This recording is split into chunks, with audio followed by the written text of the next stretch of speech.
Hello students, कैसे हैं आप सब। उम्मीद करता हूं आप सभी लोग स्वस्थ होंगे, मस्त होंगे और अपनी पढ़ाई भी अच्छे से कर रहे होंगे। तो दोस्तों, आज की इस वीडियो में हम क्लास 12 फिजिक्स का एक इम्पोर्टेंट डेरिवेशन करने वाले हैं, जो कि चैप्टर नंबर 1 यूनिट नंबर 1 से होने वाला है, स्थिर वैद्युतिकी। दोस्तों, आपकी जानकारी के लिए बता दें, स्थिर वैद्युतिकी में सबसे आसान डेरिवेशन जो है ना, वो यही वाला है, किसी बिंदु आवेश के कारण किसी बिंदु पर वैद्युत क्षेत्र की तीव्रता। जी हाँ दोस्तों, ये सबसे आसान और सबसे फर्जी डेरिवेशन है। इसे आपको याद ही क्या करना है, आप सीख जाएंगे। इस वीडियो को आप शुरू से एंड तक कंप्लीट देखेंगे ना, तो आपकी उंगलियों पर ये डेरिवेशन होने वाला है। जी हाँ दोस्तों, बिल्कुल सही कह रहा हूँ, क्योंकि सबसे आसान डेरिवेशन है और बिल्कुल आसान तरीके से मैं आपको बताने वाला हूँ इस वीडियो में। तो वीडियो में कंप्लीट बने रहिएगा, आपको ये डेरिवेशन तैयार हो जाएगा, जो कि बोर्ड एग्जाम में 5 नंबर में पूछा जाता है। जी हाँ दोस्तों, 5 नंबर आपके कंप्लीट होने वाले हैं, तो हल्के में मत लीजिएगा, इस वीडियो को पूरा ज़रूर देखिएगा। तो चलिए दोस्तों, बिना टाइम वेस्ट के वीडियो शुरू करते हैं। दोस्तों, जैसा कि मैंने आपको बताया, ये डेरिवेशन आपका सबसे ईजी डेरिवेशन है, तो ईजी तरीके से ही मैं आपको बताने वाला हूँ, कॉम्प्लिकेटेड नहीं करेंगे। तो आप देखिए, यूनिट 1 जो कि आपकी स्थिर वैद्युतिकी है, जो कि आप जानते ही हैं। तो यहाँ पर देखिए, डेरिवेशन का नाम आपको पता होना चाहिए कि किस तरह से ये पूछा जाएगा बोर्ड एग्जाम में, है ना, तभी तो आप लिख पाएंगे। अदरवाइज़ आप नहीं लिख पाएंगे, आपको पता ही नहीं लगेगा कि कहाँ से ये डेरिवेशन आया है, किस चैप्टर से आया है। तो ये आपको पता होना चाहिए, है ना। किसी बिंदु आवेश के कारण किसी बिंदु पर वैद्युत क्षेत्र की तीव्रता, जहाँ पर भी वैद्युत क्षेत्र की तीव्रता की बात आ जाए ना, वो चैप्टर 1 ही होगा, ये आप याद रखेंगे। तो यहाँ पर आप देखिए, डेरिवेशन हमसे क्या कहता है। तो फ्रेंड्स, सबसे पहले हम जो है इसका डायग्राम पर फोकस करेंगे, डायग्राम को समझेंगे, देन उसके बाद हम थ्योरी लिखेंगे। जैसा कि मैं आपको बताता हूँ कि आपको सबसे पहले डायग्राम पर फोकस करना होता है। अगर आपका डायग्राम अच्छा भी है ना, और आपने थ्योरी में बनाकर भी लिख दिया बोर्ड एग्जाम में, तब भी आपको फुल मार्क्स मिल जाएंगे। ऐसा मैं क्यों बोल रहा हूँ, क्योंकि देखिए, बोर्ड एग्जाम में जो एग्जामिनर होता है, कॉपी चेक करता है, उसके पास इतना टाइम नहीं होता है कि वो आपकी ये थ्योरी पढ़ेगा, है ना। तो वो सरसरी निगाहों में जल्दी से पढ़ लेता है कि क्या बच्चे ने लिखा है, कैसा लिखा है ना। तो मैंने आपको बता दिए, जो एग्जामिनर होगा वो आपका डायग्राम देखेगा, ना कि थ्योरी। अगर आपका डायग्राम में मिस्टेक हो गई ना, तो आपके नंबर डेफिनेटली कट जाएंगे। अगर आपका डायग्राम सही है और थ्योरी आपने बनाकर भी लिख दी है ना, तो भी चल जाएगा, है ना, ये आप याद रखेंगे।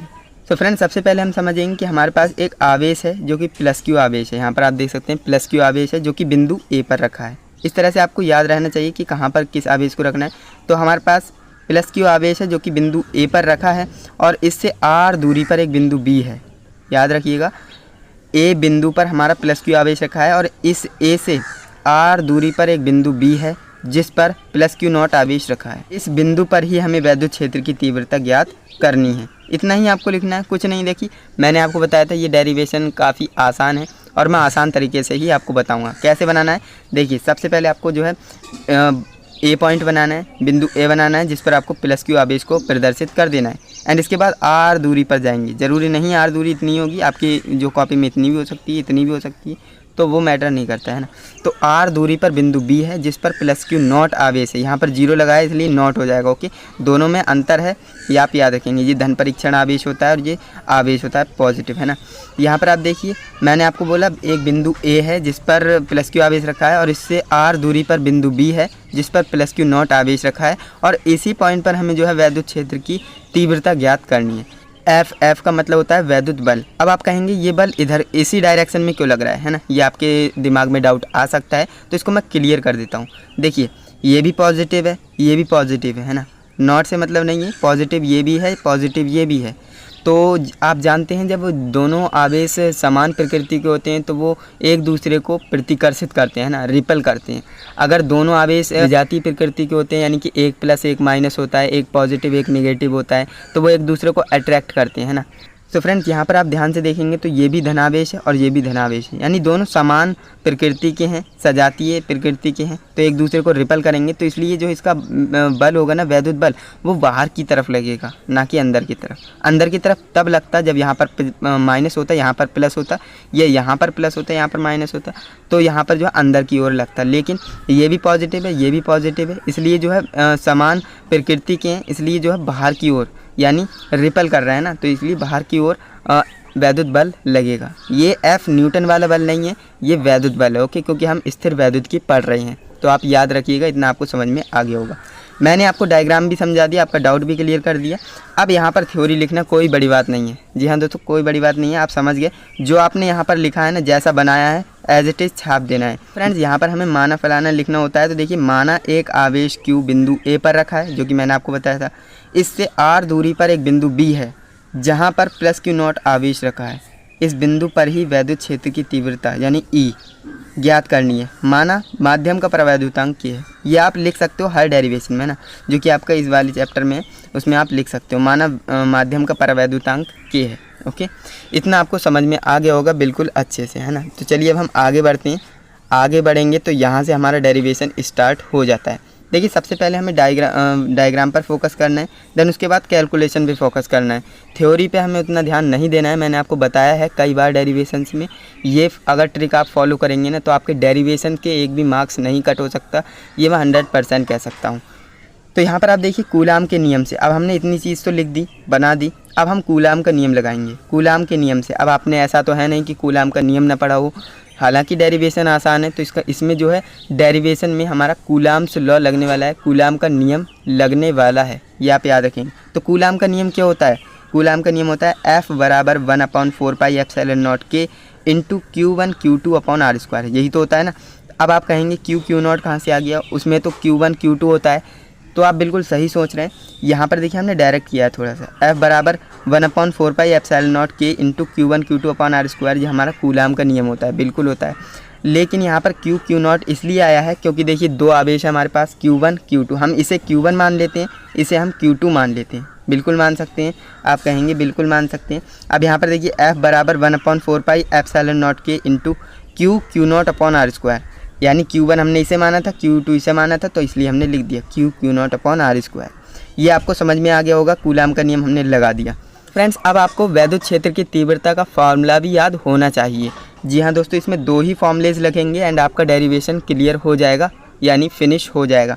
यहाँ पर देखिए वैद्युत क्षेत्र की तीव्रता आपने पढ़ रखा होगा कि किसे कहते हैं, इसकी परिभाषा क्या होती है, इसका फॉर्मूला क्या होता है ना, वो सब आप जानते हैं। E बराबर F/Q0, ये आपका जो है फॉर्मूला होता है किसका, वैद्युत क्षेत्र की तीव्रता का फॉर्मूला होता है E बराबर F/Q0। ये हमारी इक्वेशन 1 हो जाएगी। ध्यान दीजिएगा, इसे हमने इक्वेशन 1 मान लिया है। तो चलिए अब हम नेक्स्ट देख लेते हैं, नेक्स्ट स्टेप हमारा क्या होने वाला है। तो दोस्तों जैसा कि मैंने आपको बताया, कूलाम का नियम और वैद्युत क्षेत्र की तीव्रता का फॉर्मूला दोनों आपको याद हैं, तो ये डेरिवेशन फिनिश हो जाएगा। तो फ्रेंड्स अब आप यहाँ से देखिए, F का मान समीकरण 1 में रखने पर जो आपका F का मान आया था ना, F बराबर 1/4πε0 K into Q0 upon R², यही तो था ना। तो हम कर रहे हैं F का मान समीकरण 1 में रखना है। समीकरण 1 क्या थी, E बराबर F/Q0 थी, बिल्कुल थी। अब देखिए E बराबर F/Q0। फ्रेंड ध्यान से देखिएगा, आप जो लिखा हुआ है उस पर फोकस मत करिए, मैं जो समझाना चाहता हूँ उस पर फोकस करिए। देखिए E बराबर F/Q0, ये हमारा वैद्युत क्षेत्र की तीव्रता का फॉर्मूला था, जो कि हमने समीकरण 1 माना था। तो E बराबर F/Q0 था, बिल्कुल था। अब F की जगह पर हमें मान रख देना है, F की जगह पर हमें मान रख देना है, जो कि मैंने लिखा है F का मान समीकरण 1 में रखने पर। अब समीकरण का मान रखना तो आपको आता ही होगा, इतना एक्सप्लेन करने की कोई ज़रूरत नहीं है। तो E बराबर 1/4πε0 K into Q0 upon R² upon Q0, है ना, ये हो जाएगा, बिल्कुल हो जाएगा। आप पिछले स्टेप को, वीडियो को पीछे करके देख सकते हैं ना। तो यहाँ पर होगा क्या, देखिए Q0 से Q0 कैंसिल आउट हो जाएगा, बिल्कुल हो जाएगा। अब यहाँ पर बचेगा क्या, E बराबर 1/4πε0 K into Q upon R², यही तो बचेगा ना। देखिए Q0 से Q0 तो कैंसिल आउट हो गया, अब बचा क्या, सिंपल हमारा यही बता 1/4πε0 K into Q upon R², यही बचा। अब देखिए यदि K का मान 1 हो निर्वात के लिए, है ना, निर्वात में जो है K का मान 1 होता है, तो हम करेंगे क्या, K की जगह पर 1 रख देंगे, तो होगा क्या, K हट जाएगा, सिंपल है ना। तो E बराबर 1/4πε0 इंटू Q अपॉन R², ये जो फॉर्मूला आप देख रहे हो ना, यही फॉर्मूला हमारा मेन निकल के आया है, जो कि किसी बिंदु आवेश के कारण किसी बिंदु पर वैद्युत क्षेत्र की तीव्रता का फॉर्मूला है। इसे आप याद रखेंगे, ये आपका डेरिवेशन फिनिश हो जाता है। आप देख सकते हैं छोटी सी वीडियो बनाई थी एंड आपको ये क्लियर हो गया होगा, समझ में भी आया होगा, 100% आपको समझ में आया होगा अगर आपने वीडियो को बिना स्किप करे देखा होगा। तो मैंने बिल्कुल एक एक स्टेप को आपको समझाया है और ये आपका डेरिवेशन 5 नंबर पक्के करके देने वाला है। अगर ये आपके बोर्ड एग्जाम में आता है तो आप इसे डेफिनेटली करके ही आओगे, ऐसा मेरा मानना है। तो दोस्तों वीडियो कैसी लगी, मेरी एक्सप्लेनेशन आपको कैसी लगी, कमेंट में ज़रूर बताइएगा। अच्छी लगी बुरी लगी वो आप मुझे कमेंट में बता सकते हो।